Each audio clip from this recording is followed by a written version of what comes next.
nama saya Andi Meli Puspita. Langsung saja, di sini saya akan membahas tentang evolusi konsep kewirausahaan.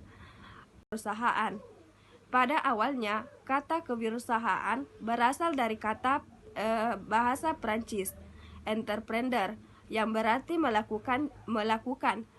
Dengan demikian, wirausahawan bisa diartikan sebagai seorang yang melakukan kegiatan, mengorganisir dan melakukan dan mengatur.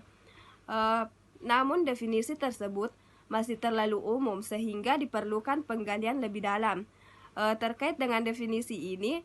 Namun jika melacak jejak sejarah istilah kewirausahawan, maka kita harus kembali ke abad 18 di Prancis, di mana seorang ekonom bernama Richard Cantillon menghubungkan suatu kegiatan yang mengandung resiko dalam ekonomi dengan wirausahawan.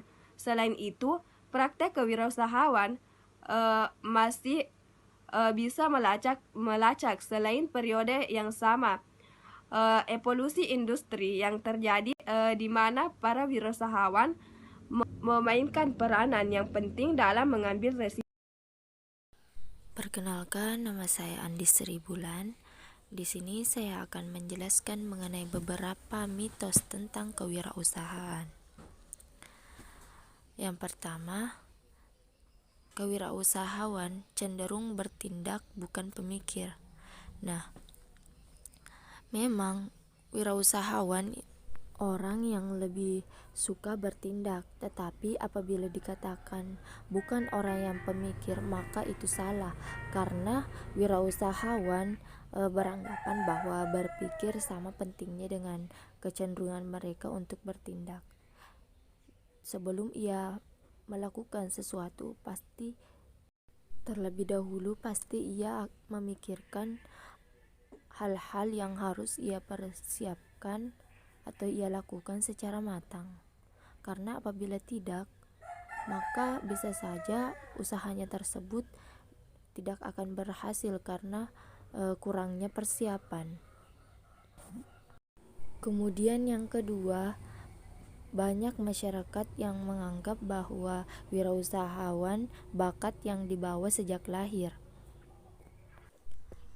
Banyak yang percaya kalau wirausahawan tidak bisa dipelajari atau diajarkan. Bahkan masyarakat percaya bahwa ciri-ciri kewirausahaan dalam diri seseorang telah ada bakat yang dibawa sejak lahir.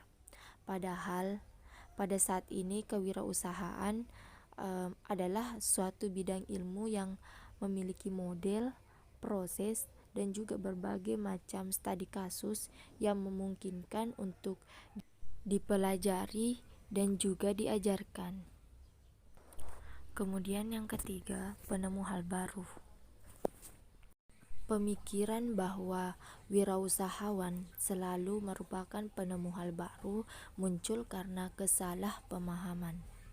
Memang dalam kenyataannya cukup banyak penemu hal baru yang kemudian menjadi wirausahawan, tetapi banyak juga pada kenyataannya menunjukkan bahwa banyak wirausahawan yang bukan penemu hal baru. Kemudian yang keempat, cenderung gagal di sekolah maupun pergaulan sosial. Memang banyak masyarakat yang beranggapan bahwa wirausahawan cenderung gagal di sekolah maupun pergaulan sosial. Pandangan ini terjadi karena beberapa pengusaha ternyata berhasil mengembangkan perusahaannya yang kemudian berhasil setelah ia mengalami putus sekolah atau berhenti menjadi karyawan. Tetapi bukankah suatu usaha akan lebih matang jika seorang wirausahawan itu sosok yang sukses di pendidikannya dan sukses dalam perjalanan karirnya? Selanjutnya yang kelima, wirausahawan dipandang memiliki ciri-ciri tertentu. Banyak tulisan dalam buku maupun artikel yang membahas mengenai kewirausahawan. Buku tersebut memuat daftar ciri-ciri kewirausahawan yang berhasil. Padahal banyak sekali hambatan maupun kesulitan yang dihadapi dalam berwirausaha, seperti kondisi lingkungan yang jarang dibahas di beberapa artikel. Sebagai contoh, banyak majalah cetak yang menutup kantornya di Indonesia karena pada saat ini masyarakat sudah banyak yang beralih mencari informasi melalui internet karena alasannya lebih cepat, mudah, aktual, murah, dan praktis. Selanjutnya yang keenam, wirausahawan dipandang hanya tertarik dengan uang.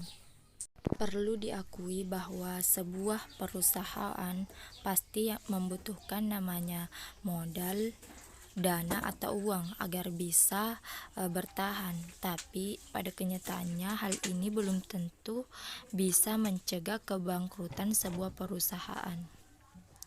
Apabila ditelusuri, kegagalan karena masalah keuangan seringkali terjadi dikarenakan akibat dari pengelola yang tidak kompeten, perencanaan yang buruk, kultur kerja yang tidak mendukung, dan masih banyak alasan lainnya. Kemudian yang ketujuh, keberhasilan tergantung pada nasib baik atau buruk. Berada di tempat yang tepat pada saat yang tepat memang merupakan keuntungan bagi seseorang. Tetapi nasib baik baru akan terwujud apabila persiapan seseorang sesuai dengan peluang yang ia hadapi. Apabila ia tidak siap, maka peluang itu akan hilang begitu saja dan tidak sempat dimanfaatkan. Oleh karena itu, hanya wirausaha yang memiliki persiapan yang mencukupi yang akan mampu memanfaatkan peluang, sehingga kebanyakan orang melihat kejadian ini sebagai suatu kemujuran. Wirausahawan yang berpeluang untuk berhasil sebenarnya memang lebih siap menghadapi situasi dan mengubah situasi yang ia hadapi menjadi keberhasilan. Kemudian yang ke-8, ketidaktahuan adalah berkah bagi kewirausahaan. Di masa sekarang, pernyataan itu tidak lagi berlaku karena pasar maupun dunia usaha penuh dengan persaingan, sehingga diperlukan pemikiran yang matang, perencanaan yang rinci, dan persiapan yang benar-benar matang. Memahami secara lengkap dan benar kekuatan dan kelemahan usaha yang hendak dijalankan membuat seseorang pengusaha mampu memiliki rencana cadangan yang baik untuk menghadapi munculnya berbagai permasalahan yang tidak terduga. Peluang untuk mengalami akibat buruk dari kegagalan bisa dikurangi melalui strategi yang dirumuskan secara cermat yang didasarkan pada pemahaman akan proses sebab akibat yang mampu membawa kita pada keberhasilan. Perencanaan yang matang dan cermat merupakan seorang wirausahawan yang berhasil, bukan ketidaktahuan. Kemudian selanjutnya ke-9, lebih banyak wirausahawan yang gagal daripada yang berhasil. Memang kebanyakan wirausahawan berulang kali mengalami kegagalan sebelum mampu mencapai keberhasilan. Kegagalan memang memberikan banyak pelajaran kepada orang yang bersedia belajar dari pengalaman tersebut, dan ternyata kegagalan seringkali mampu membawa seseorang pada keberhasilan. Selanjutnya yang ke-10 atau terakhir, pengusaha bersifat untung-untungan. Banyak masyarakat yang melihat wirausahawan seakan-akan merupakan pengusaha yang bersifat sangat untung-untungan. Padahal kenyataannya di lapangan memperlihatkan bahwa wirausahawan biasanya memilih jenis kegiatan dengan risiko yang sedang ataupun risiko yang bisa dihitung. Wirausahawan yang sukses biasanya pekerja keras dengan perencanaan serta persiapan yang matang dengan maksud untuk menurunkan risiko. Sehingga dengan kemampuannya itu sesungguhnya wirausahawan memiliki kapabilitas untuk mengendalikan masa depan. Nah, itulah ke-10 mitos tentang kewirausahaan. Baik, di sini saya akan melanjutkan materi yang telah dipaparkan oleh pemateri sebelumnya. Adapun materi yang akan saya jelaskan yakni tentang pendekatan konsep kewirausahaan. Pendekatan konsep kewirausahaan di sini terbagi atas dua, yakni pendekatan mikro dan pendekatan makro. Nah, yang pertama yakni pendekatan mikro. Pendekatan mikro yakni pendekatan yang mempengaruhi berhasil atau tidaknya kewirausahaan. Pendekatan mikro di sini berasal dari luar atau eksternal dari kendali perusahaan tersebut. Nah, pendekatan makro di sini terbagi atas tiga, yakni pendekatan lingkungan, pendekatan keuangan, dan pendekatan perpindahan. Yang pertama yaitu pendekatan lingkungan, yang mana lingkungan mempengaruhi sukses atau tidaknya wirausaha tersebut. Yang kedua yakni keuangan, di sini dari segi finansial atau modal. Yang ketiga yakni perpindahan. Nah, yang selanjutnya yaitu pendekatan mikro, yang mana pendekatan ini terdiri atas tiga, yakni ciri-ciri, peluang usaha, dan strategi. Ciri-ciri maksudnya yang dimaksudkan dengan ciri-ciri di sini yakni dalam berwirausaha harus memiliki ciri-ciri seperti memiliki tingkat kreatif yang tinggi, memiliki semangat yang tinggi, dan juga memiliki bakat. Yang selanjutnya yaitu peluang usaha, yang mana dalam berwirausaha kita harus memiliki peluang apa yang harus kita lakukan dalam usaha tersebut. Ketiga yakni strategi, di mana dalam melakukan satu wirausaha kita harus memilih strategi baik dari segi tempatnya beserta produk apa yang akan kita buat.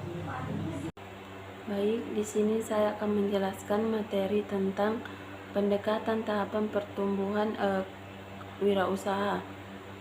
Kewirausahaan merupakan proses di mana individu merencanakan, mengimplementasikan, mengendalikan kegiatan kewirausahaannya. Pendekatan ini memusatkan perhatian terhadap proses yang terjadi dalam kegiatan kewirausahaan dengan mempertimbangkan pengaruh faktor-faktor seperti inisiatif, di mana seseorang atau sekelompok orang yang berinisiatif untuk menjalankan suatu usaha. Yang kedua, organisasi, di mana berbagai jenis sumber dikumpulkan atau diorganisasikan dalam rangka mencapai tujuan dari usaha. Yang ketiga, pengaturan, di mana pihak yang berinisiatif tadi menjalankan pengaturan terhadap organisasi usaha. Yang keempat, otonomi. Nah, otonomi di sini maksudnya di mana pemegang inisiatif ini memiliki kewenangan atau kebebasan tertentu untuk menggunakan maupun mengalokasikan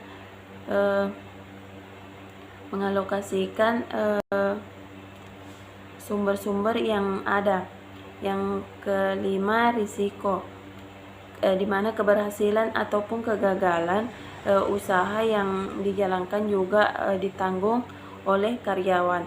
Selanjutnya, lingkungan, di mana suatu usaha dilakukan dalam sebuah lingkungan di mana terdapat peluang berbagai sumber atau pesaing. Perkembangan usaha mengikuti 4 tahapan. Yang pertama, tahapan munculnya gagasan atau inovasi. Yang kedua, tahapan munculnya unsur pemicu. Ketiga, tahapan implementasi dan tahapan tumbuh. Yang selanjutnya di sini saya akan menjelaskan materi tentang pendekatan perspektif kewirausahaan. Pendekatan ini dilakukan melalui inventarisasi ini secara kualitatif, kuantitatif, strategis, dan etis terhadap wirausahawan, perusahaan, dan lingkungan. Hasil inventarisasi ini diperlukan untuk mengevaluasi perkembangan kewirausahaan seseorang melalui sebagai usahawan, sehingga yang terakhir. Bismillahirrahmanirrahim. Assalamualaikum warahmatullahi wabarakatuh.